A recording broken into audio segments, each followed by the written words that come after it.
Okay, so we're gonna start with a cup of water, warm. Add in not just 1, but 2 tablespoons light brown sugar. We must stir it together to combine the sugar into the warm water. We're gonna add 1 packet of yeast to the lukewarm water. Your yeast is frothing, you're going to start on your other ingredients. We're going to add not just 1, but 2 tablespoons of olive oil. Add 1 teaspoon of salt.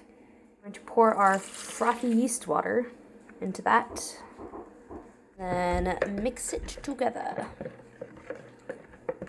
So we're going to end up using more flour than this, but we're going to start off with 1 cup, and we're going to put that into a strainer to sift it through to make sure there's no lumps. So take it and then shake it. Now you're going to stir in the flour that you've added. Add another cup. It's a little bit more than a cup, but you can kind of get the idea.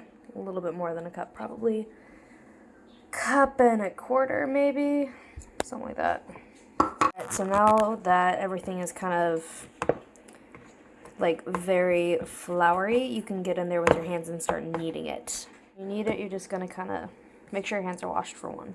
So take it, just kind of take the outsides, bring it in, outside, bring it in, press it into itself. Alright, so after you've kneaded this for probably about, 5 minutes, 10 minutes, just make sure you don't knead it too long or else it'll get tough. But probably about 5 minutes now, you should have something like this. So what you gotta do is form that into a ball and then drizzle some olive oil over that and then just kind of massage it around the outside of it to make sure when it proofs with that on there. What we're gonna do is we're gonna come outside since it's nice and warmish outside. We're gonna go outside, we're gonna take a nice damp towel and cover this to let it proof.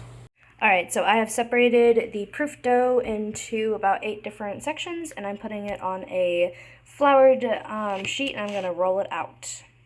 Alright, so now this is nice and rolled out. I'm just going to shake off any extra flour there is and put it into my frying pan.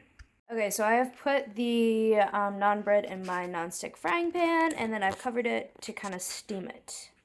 Alright, so when you get done, you'll have, it'll start looking like it's cooked on one side, kind of like a pancake, right? You'll put it onto the other side and get that nice and crispy on that side too. Alright, so now we're going to put our topping on, which is olive oil, Italian seasoning, and garlic powder. And we're going to pour this on and then massage it in. Alright, so now you can either leave it like that and put your hummus or whatever you want to into that, or you can make this into pizza.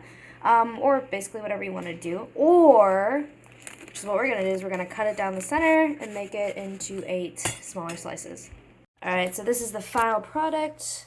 Nice, delicious naan bread. I made it a little extra thin today, but you can make it as thick as you want to, or as thin as you want to. It's just kind of up to you. You can also make it without the seasoning on top. Sometimes I like it without the seasoning better than with, but it just kind of depends on what you're interested in. Alright, and here we go. We are done. We got our hummus, our delicious, yummy, nutritious hummus. And we got our yummy, delicious, nutritious naan bread, all made from scratch. And now you can make it from scratch too.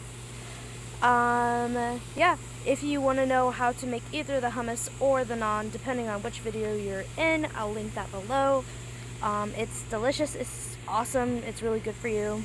But yeah, here it is.